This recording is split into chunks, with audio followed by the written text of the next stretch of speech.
Assalamualaikum warahmatullahi wabarakatuh. Nama saya Devi Anggraini dengan NIM 1900555 dari jurusan Manajemen Industri Catering UPI.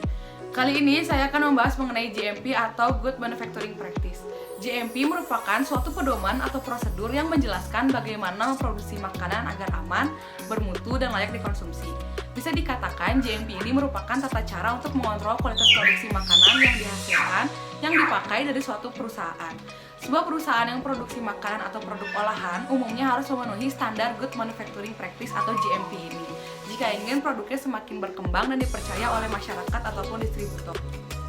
GMP merupakan prasyarat utama sebelum suatu industri pangan dapat memperoleh sertifikat sistem HACCP. GMP sebenarnya sudah diatur oleh pemerintah bagian Departemen Kesehatan. Peraturan itu terdapat dalam Surat Keputusan Menteri RI nomor 23/SK/SK/1/1978 tanggal 24 Januari 1978. Di dalamnya telah tersusun dengan rapi mengenai pedoman cara produksi makanan yang baik. Tujuan penerapan GMP adalah menghasilkan produk akhir pangan yang bermutu, aman dikonsumsi, dan sesuai dengan selera atau tuntutan konsumen. Manfaat dari GMP sendiri adalah untuk menjamin kualitas dan keamanan pangan, meningkatkan kepercayaan dalam keamanan produk dan produksi, mengurangi kerugian dan pemborosan. GMP ini memiliki prinsip. Prinsip GMP adalah: pertama, proses manufaktur secara jelas didefinisikan dan dikendalikan. Yang kedua, proses manufaktur dikendalikan dan setiap perubahan pada proses dievaluasi. Beberapa hal yang perlu dilakukan oleh perusahaan sebelum melakukan GMP, diantaranya: pada dasarnya, semua industri yang terkait dengan makanan, obat-obatan, kosmetik, pakan ternak wajib menerapkan sejak pabrik didirikan dan proses produksi pertama dilakukan. Karena penerapan GMP merupakan persyaratan dasar bagi industri tersebut beroperasi. Namun, karena rata-rata industri di Indonesia bermula dari UKM, yang kemudian berkembang menjadi industri yang besar, dengan tingkat pengetahuan GMP yang terbatas, sehingga acap kali penerapannya diabaikan.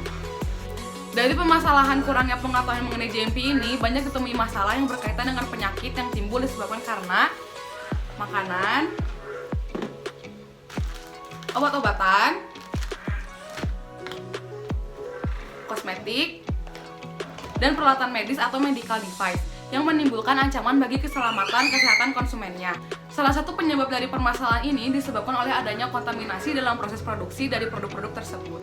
Sebagian besar penyebab keracunan makanan ini bersumber dari pangan siap saji. Makanan yang terlihat menarik, nilai gizinya sudah tercukupi, namun jika dalam pengelolaannya terjadi pencemaran fisik, baik biologi ataupun kimia, maka makanannya yang enak dan nikmat pun menjadi tidak aman, bahkan tidak layak dikonsumsi.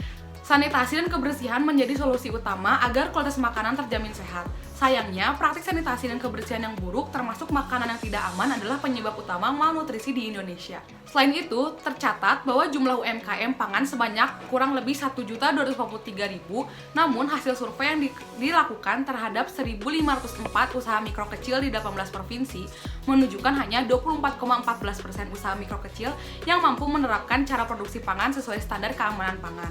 Khusus untuk UMKM perikanan menunjukkan angka sebanyak 60.885 UMKM. Namun hanya 137 UMKM perikanan atau 0,2% yang mampu memenuhi cara-cara pengolahan higienis sesuai GMP dan SSOP.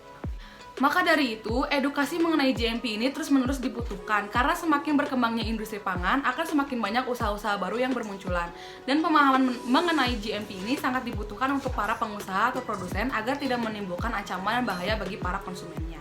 Sekian penjelasan dari saya. Mohon maaf bila ada kesalahan kata. Semoga bermanfaat. Wassalamualaikum warahmatullahi wabarakatuh.